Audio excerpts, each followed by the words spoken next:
another time, some prisoners came in from B-25s. They'd sent I think everybody probably heard about the Alaska oil fields. They sent B-25 bombers treetop level to wipe that oil field out. And out of a whole group of 25s, none of the planes got back, but there was a few guys got out. They were all crippled up. Some had their legs off, and it was something. None of it, there wasn't any that wasn't hurt some way. So I guess it was worth it maybe to lose all those planes and men and all, but none of the planes returned to their base after they had sent them out, because someone had tipped the Germans off. They knew those planes were coming, and they moved all their guns into that oil field, and when they come, they just kept a steady stream of gunfire over the oil field. And of course, when the guys tried to bomb it, well, they run into that gunfire, and that was it. So another time they wanted somebody to go to Oslo, Norway.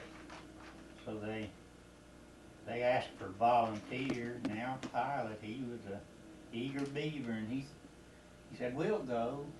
So we went with 3 other bomb crews to Oslo, Norway, to bomb a plant that was making instruments for the German fighter planes. So they briefed us on that. We took one 2,000-pound bomb, and we took extra fuel in the other part of the bomb bay. It was a 14-hour mission. I don't know how far it was, but it's all the way from England to Oslo, Norway. We hit rough weather, cloudy, stormy weather, and we had to go up to 33,000 foot. We did that while the temperature was 60 below zero. And for 14 hours, we took a lunch and some extra water to drink. After we bombed the target, we bombed it. They told us there'd be 1 or 2 aircraft guns there, and we could see off in the distance this gun was trying to keep us from going over the target, but we bombed the target for lunch, and it was just froze as solid as, you can imagine how water or lunch would freeze at 60 below zero. So we had to spend all that 14 hours without anything to drink or anything to eat. So we successfully bombed that target and taught them guys a lesson, and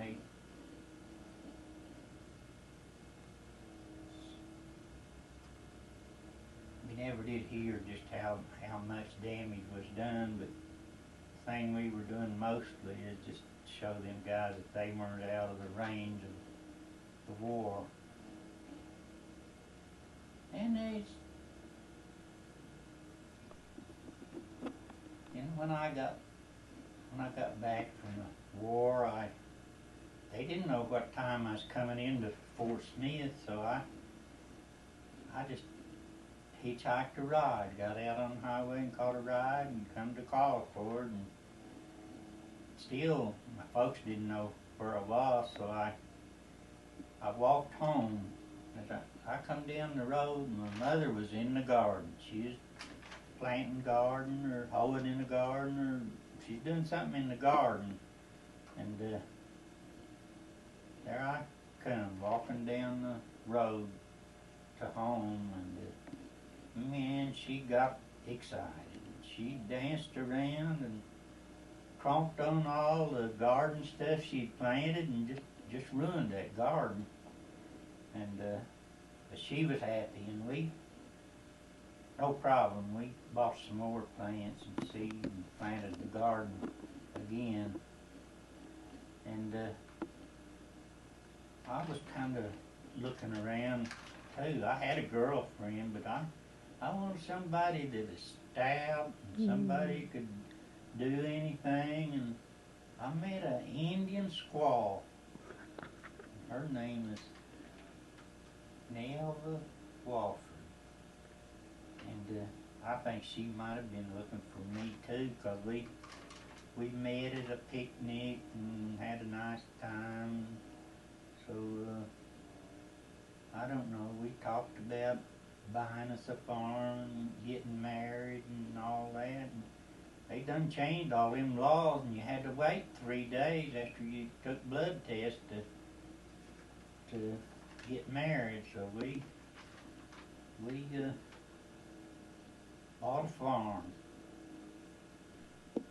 60 acres.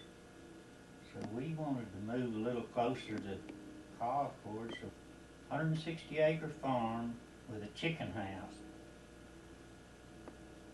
So we done pretty good with that. And I also worked 20 years as a chicken plant up at Siloam Springs.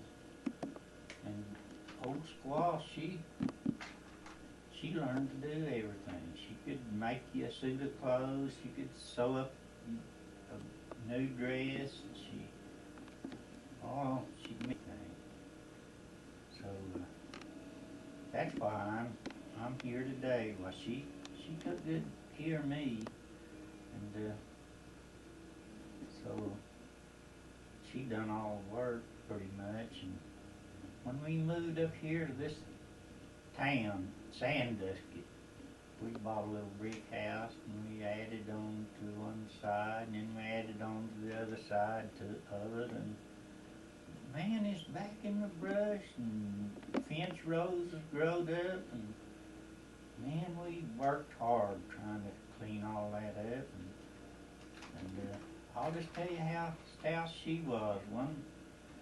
We had a backhoe hard to clean a part of it, but she went out there and said, "You guys just back up and get out of the way. I'll show you how to clean these fence rows." And she got hold of that fence and pulled that fence up and pulled all the blackberry briars and the buck bushes and the trees and pulled all that up with the fence. And she was stout enough, she just cleaned them fence rows out. So that's how stout she was. So I thought, man, I found me something when I found that squaw. And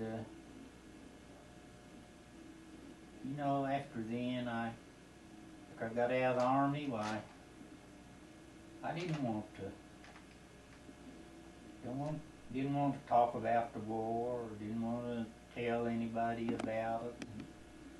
And I haven't heard from any of my crew except maybe a Christmas card or something like that. And I don't like to go to POW reunions, and I've never joined a veterans organization. I told some guy that come once, I said, if I ever find an organization that has helped me quite a bit, I'll join.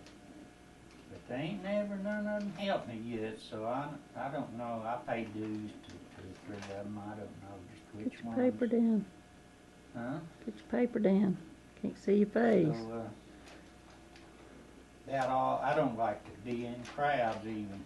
I like to go to, I've enjoyed life quite a bit after then. When we were first married, we'd go fishing 2 or 3 times a day, and one day we was making hay, and a guy come by and said, let's go fishing. And I said, well, all right, that'd be fine. So we can make hay just about any day, but we'll go fishing with you. And so we just quit making hay and went fishing. So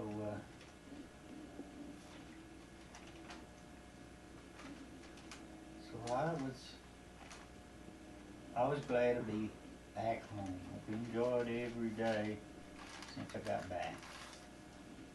So, Mhm.